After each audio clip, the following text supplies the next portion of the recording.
اللہ کا نام لینے سے انسان اچانک پہنچنے والی مصیبت سے بھی محفوظ رہتا ہے۔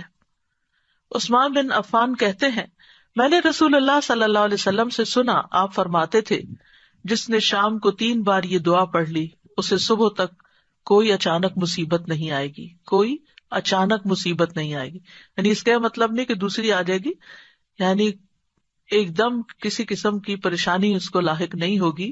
اور وہ دعا ہے، بسم اللہ الذی لا یضر مع اسمہ شیء فی الارض ولا فی السماء وہو السمیع العلیم۔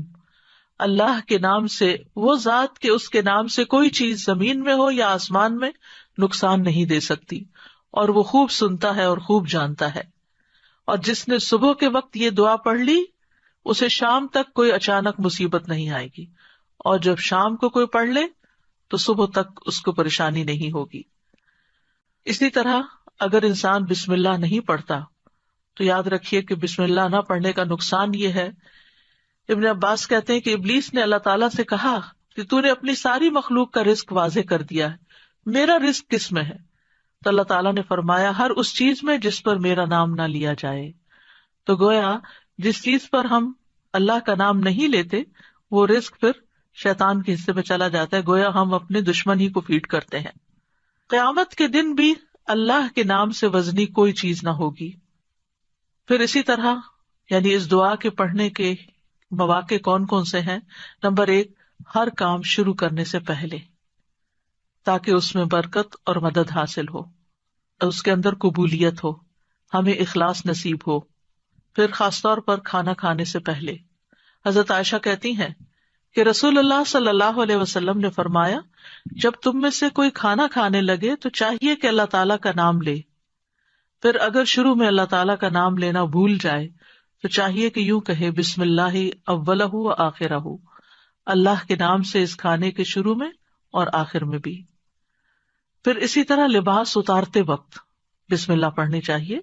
انس رضی اللہ عنہ سے روایت ہے کہ نبی صلی اللہ علیہ وسلم نے فرمایا، جنوں کی آنکھوں اور بنی آدم کی شرمگاہوں کا پردہ یہ ہے کہ جب ان میں سے کوئی اپنے کپڑے اتارے تو بسم اللہ پڑھ لے، یعنی اتارنے سے پہلے پڑھ لے، تو جن اور شیاطین کی نظر نہیں لگتی۔ اسی طرح جب آپ بچوں کو کپڑے تبدیل کروا رہے ہوں تو اس وقت بھی بسم اللہ پڑھ لیں۔ اسی طرح بیت الخلاء جاتے وقت یعنی اندر پاؤں رکھنے سے پہلے بسم اللہ پڑھ کے دروازہ کھولیں۔ حضرت علی رضی اللہ عنہ روایت کرتے ہیں، کہتے ہیں کہ رسول اللہ صلی اللہ علیہ وسلم نے فرمایا، جنوں کی آنکھوں اور بنی آدم کی شرمگاہوں کا پردہ یہ ہے کہ جب ان میں سے کوئی بیت الخلاء جائے تو بسم اللہ پڑھ لے، کیونکہ جب انسان ننگا ہوتا ہے تو حفاظت کے فرشتے اس سے دور چلے جاتے ہیں۔ تو اس وقت حفاظت پھر کس سے حاصل ہوگی؟ جب آپ واش روم میں جانے سے پہلے بسم اللہ پڑھ کے پھر داخل ہوں گے۔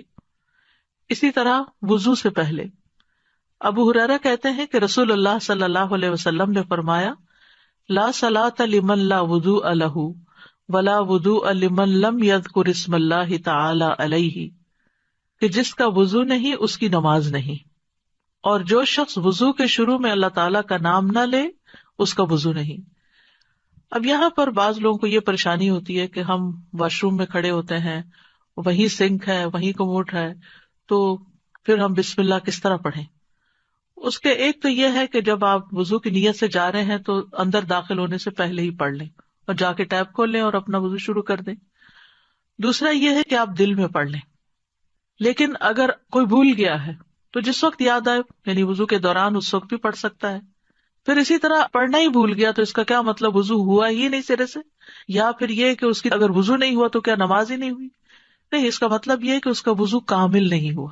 یہاں علماء نے اس کا مطلب یہ کیا ہے کہ اس کے وضو میں نقص رہ گیا، وضو ہو جائے گا، نماز ہو جائے گی، لیکن وہ جو برکت حاصل ہونی تھی یا زیادہ ثواب ملنا تھا اس سے انسان محروم ہو جاتا ہے۔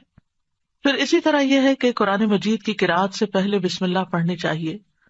قتادہ سے روایت ہے، وہ کہتے ہیں کہ انس رضی اللہ عنہ سے سوال کیا گیا کہ نبی صلی اللہ علیہ وسلم کی قرأت کیسی تھی، تو انہوں نے بیان کیا کہ آپ صلی اللہ علیہ وسلم کھینچ کر پڑھتے تھے، پھر آپ نے بسم اللہ الرحمن الرحیم کو پڑھا، یعنی بسم اللہ الرحمن الرحیم، یعنی مد کے ساتھ پڑھتے تھے، الرحمن کو اور رحیم کو بھی کھینچ کر تلاوت کرتے تھے.